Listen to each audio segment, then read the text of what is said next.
राम राम जी दोस्तों, कैसे हैं आप लोग। उम्मीद है मस्त होंगे, भले चंगे होंगे। दोस्तों आज मैं आप लोगों को एक बहुत ही खूबसूरत गाने गीत सुनाने जा रही हूँ। अगर आपको ये गीत अच्छे लगे तो प्लीज़ लाइक शेयर कमेंट जरूर करिएगा। चैनल को सब्सक्राइब करिएगा। चैनल सब्सक्राइब करने के बाद जो बगल में घंटी का निशान आता है उसे भी क्लिक करके ऑल जरूर करिएगा।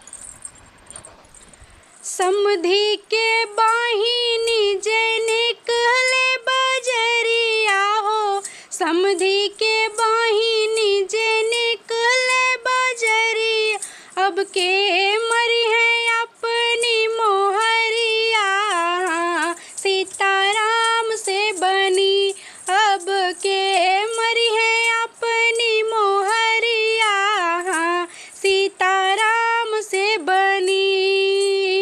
अपनी महलिया से निकले आदर्श भैया, अपने महलिया से निकले आदर्श भैया, हम मरबे अपनी मोहरिया, हाँ सीताराम से बनी अब हम मरबे अपनी मोहरिया, हाँ सीताराम से बनी।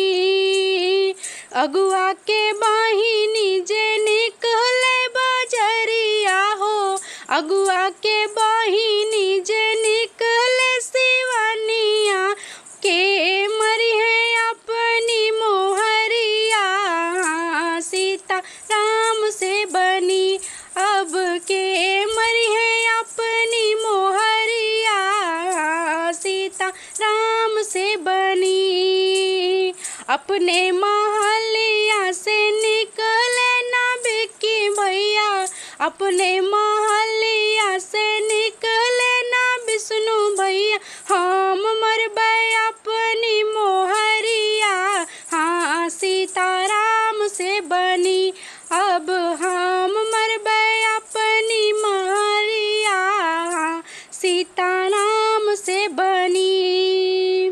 दुल्हा के बहिनी जे निकले बजरिया हो, दुल्हा के बहिनी जे निकले बजरी, अब के मरी है अपनी मोहरिया, हाँ सीताराम से बनी अब के मरी है अपनी मोहरिया, हाँ सीताराम से बनी।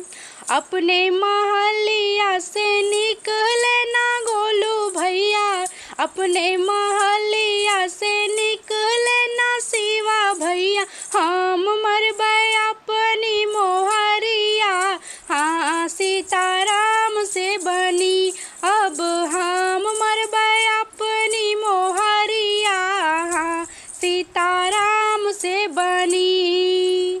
प्रणाम दोस्तों।